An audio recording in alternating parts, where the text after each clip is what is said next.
Germany ने चल दी है भारत के खिलाफ एक बड़ी चाल। क्या अब जर्मनी लगाएगा भारत के प्रधानमंत्री मोदी पर प्रतिबंध? क्यों भारत पर लगातार पश्चिमी देश दबाव बनाने का काम कर रहे हैं? किस तरीके से भारत को नाटो देशों में शामिल करने की कोशिश की जा रही है? क्या अब जर्मनी भारत को नीचा दिखाने में कामयाब हो पाएगा? आखिर कैसे यूरोपीय देशों के लिए भारत को रूस से अलग करना इतना महत्वपूर्ण होता जा रहा है? क्या अब भारत की असली शक्तियां दुनिया के सामने आ जाएंगी? क्या भारत को एक बड़ा झटका देने की तैयारी में लगा जर्मनी कामयाब हो पाएगा, या फिर नाटो की इस चाल से भारत को और भी मजबूती मिल सकेगी?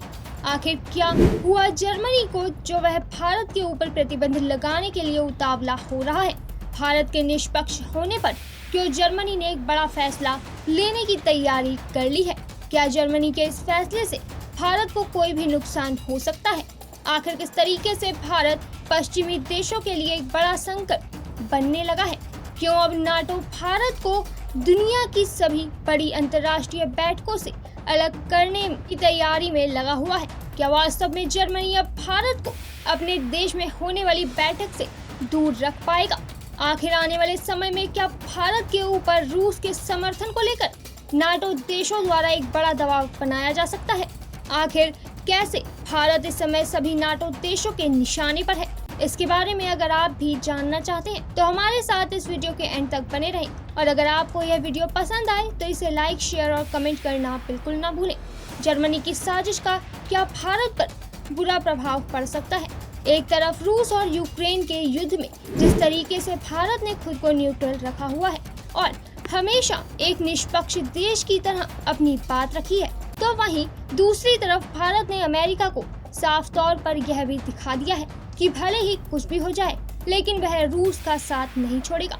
भारत ने अमेरिका के लगाए हुए प्रतिबंधों के बावजूद भी हर बार रूस से बातचीत की। कहने को तो इस समय भारत एकमात्र ऐसा देश है जो कि रूस और अमेरिका यानी कि यूक्रेन युद्ध में एक बड़ा मध्यस्थ बना हुआ है। भारत जहां रूस के साथ है तो वहीं प्रधानमंत्री मोदी अमेरिका से बात करने के लिए भी आगे आ रहे हैं। इस समय जहां भारत ने रूस के राष्ट्रपति पुतिन को सलाह दी है तो वहीं अमेरिका के राजनीतिक सदस्य भी भारत से बात करने के लिए मौजूद हैं। अमेरिकी के डिप्यूटी हाल ही में भारत दौरे पर आए थे, तो वहीं अमेरिकी कंपनी की तरफ से भी भारत के साथ एक बड़ा व्यापारिक एग्रीमेंट साइन किया गया है। अब ऐसे में भले ही जो भी हो, लेकिन बहुत स्पष्ट सी बात है कि भारत रूस का समर्थन करने के लिए अमेरिका के सभी प्रतिबंधों का उल्लंघन भी कर रहा है।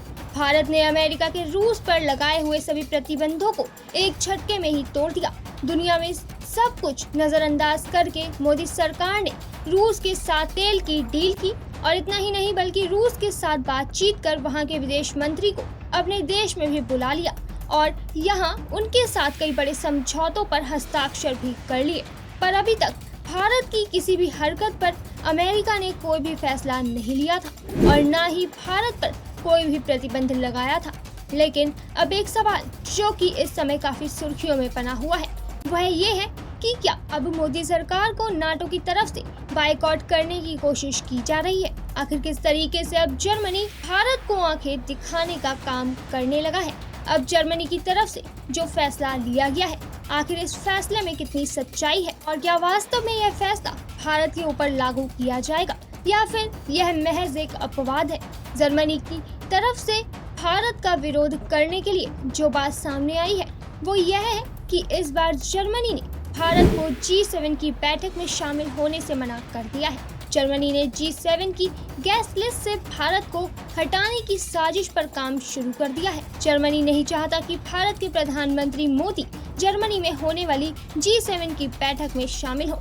यूँ तो इस समय G7 यानी कि ग्रुप ऑफ 7 कंट्रीज में Canada, France, Germany, Italy, Japan, United kingdom और यूनाइटेड स्टेट्स शामिल हैं। लेकिन अक्सर इन देशों की बैठक में कई अन्य गेस्ट देश भी शामिल होते हैं। हर बार यह बैठक अलग अलग देश में आयोजित होती है, लेकिन पिछले साल कोविड के चलते इस बैठक का आयोजन नहीं किया गया था। लेकिन इससे पहले यानी कि कोरोना से पहले G7 देशों की बैठक की गई थी, तब भारत भी वहां मौजूद था।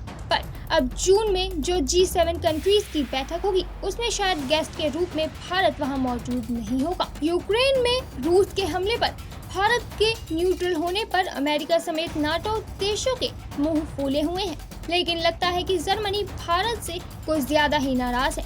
वह न जाने अपनी कौन सी दुश्मनी का बदला अब भारत से लेने के लिए तैयार बैठा है और यही वजह है कि अब उसने भारत को G7 की बैठक में ना बुलाने पर विचार करना भी शुरू कर दिया है। बता दें कि इस बार जून में G7 की जो बैठक होनी है उसमें जर्मनी ने सेनेगल, दक्षिण अफ्रीका और इंडोनेशिया को एक गेस्ट के रूप में बुलाने की बात कही है, लेकिन भारत को बुलाने पर अभी भी जर्मनी का कोई भी सफल निर्णय सामने नहीं आया।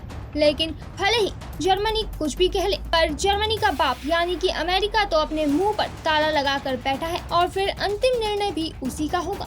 हाल ही में अमेरिका और ब्रिटेन के मंत्री भारत की यात्रा कर चुके हैं। इन सब ने भारत से यूक्रेन युद्ध रोकने के लिए मदद मांगी है।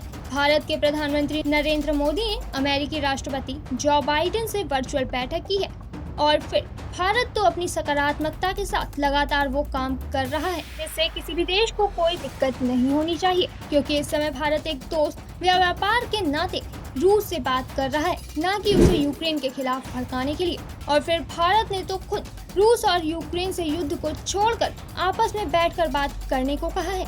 लेकिन अब यह दोनों देश जब किसी देश की बात नहीं सुनना चाहते तो भला भारत भी क्या कर सकता है। और फिर एक सवाल जो कि काफी दिनों से उठता हुआ चला आ रहा है वो यह है कि आखिर कब तक पश्चिमी देश भारत पर दबाव बनाते रहेंगे और भारत को रूस के खिलाफ भड़काएंगे। आखिर इसके बारे में आपका क्या कहना है, कमेंट में जरूर बताएं। लेकिन अगर पश्चिमी देशों की तरफ से भारत पर दबाव बनाना कम नहीं किया गया तो एक बात जो कि पूरी तरह से स्पष्ट है वो यह है कि अभी तो भारत ने एक दोस्त होने के नाते ही रूस की मदद की है और अमेरिका को ध्यान में रखा है, लेकिन आने वाले समय में भारत केवल अपने हितों को ध्यान में रखकर ही आगे बढ़ेगा, जिसके बाद कोई भी देश भारत को नहीं रोक पाएगा।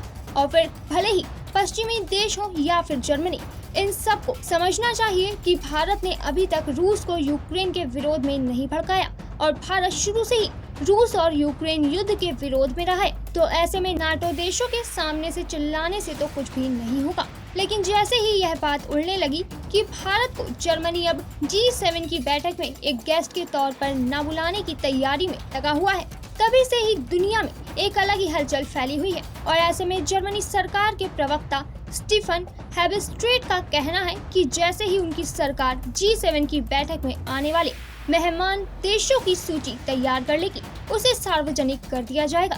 अब इसमें क्या सस्पेंस है, इसके बारे में तो आगे आने वाले समय में ही पता चल पाएगा। लेकिन भारत संयुक्त राष्ट्र महासभा की बैठक में रूस को संयुक्त राष्ट्र मानवाधिकार परिषद से बाहर करने को लेकर हुई वोटिंग से अनुपस्थित रहा था और फिर भारत ही नहीं बल्कि भारत समेत कुल 50 देश उस दौरान वोटिंग में अनुपस्थित रहे थे।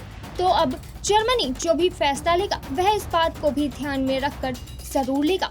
लेकिन आपका इस पूरे मामले में क्या कहना है, कमेंट में अपनी राय जरूर बताएं। इस वीडियो में बस इतना ही, फिर मिलेंगे आपसे एक नई वीडियो में, तब तक के लिए अलविदा।